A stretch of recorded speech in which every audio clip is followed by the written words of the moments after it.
teenage daughter doesn't want her mother out of town for a few days. In any event, I got a life. I got a life.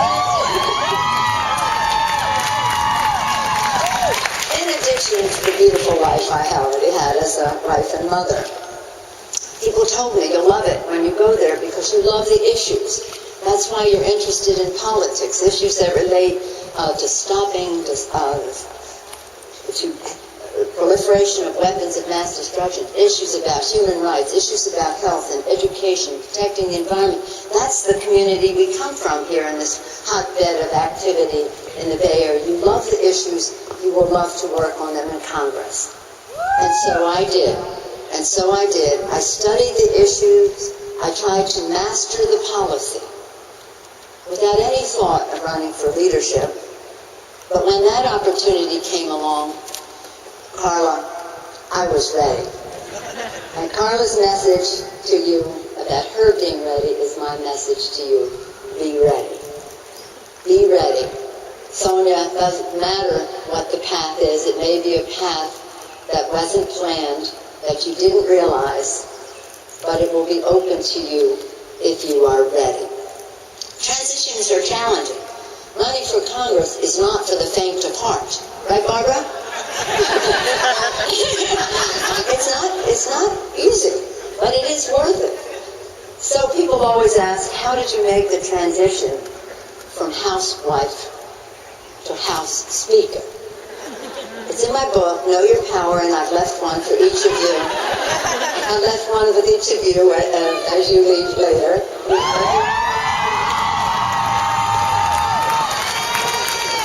So I won't go into all of that right now.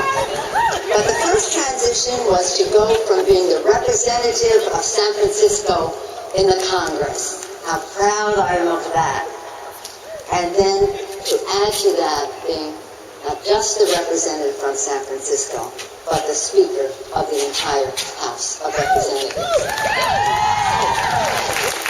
So let me tell you what happens when you become the leader. Now you're elected by your colleagues. This is power, because you're not appointed, say, by a president or a governor, so your power is connected to them. You are elected by your colleagues in the Congress, and your power, you come to the table with that strength. So the first meeting that I was invited to at the White House shortly after my becoming the leader was with President Bush in a bipartisan leadership meeting at the White House.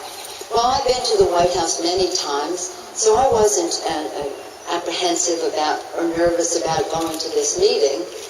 But when I went there, the door closed behind me, and I saw who was at the table, the president, the vice president, the Republican and House and Senate leaders. I realized that this was unlike any meeting I had ever been before at the White House. In fact, it was unlike any meeting that any woman had ever been to at the White House. Because I went there not as a president's appointee at the table, a cabinet member, however wonderful that is, but I went there as a representative of a separate branch of government, as a leader from the House of Representatives. So, President Bush, ever gracious, welcoming me there, saying, we look forward to what you have to say. It'll probably be different from what we've heard before here. But just as he started to lay out his legislative agenda, I felt very closed in my chair. Very closed in. It was like everybody was sitting on the chair with me. It was very tight. And I realized, and I swear that this happened, and it's never happened before or since, that sitting on that chair with me was Susan B. Anthony, Elizabeth Cady Stanton, Alice, Sojourner Truth,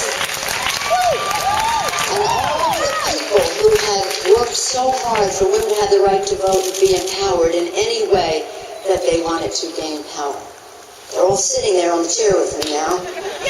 And then I hear them say, at last we have a seat at the table.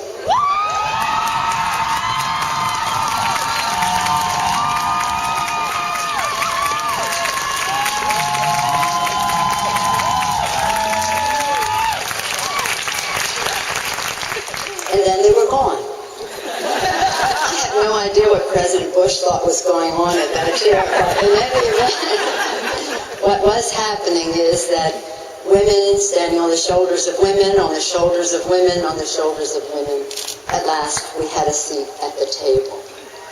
My first thought was, we want more.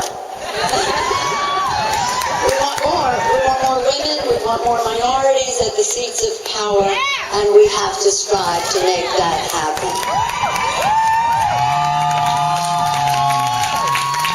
Okay, fast forward to March of this year. We're at the White House, and our great president, President Obama, is signing the So we're back at the White House, and two of us who were standing with him when he signed the bill were me, Nancy Pelosi, Speaker of the House, Trinity College, and on the other side, Kathleen Sebelius, the Secretary of Health and Human Services, Trinity College, 1970. Two women college graduates playing important roles. And of course, Barbara Lee was there, so Barbara Mikulski went to a women's college. All of us were making the point to the president as women contributed greatly to the passage of this bill and made a difference.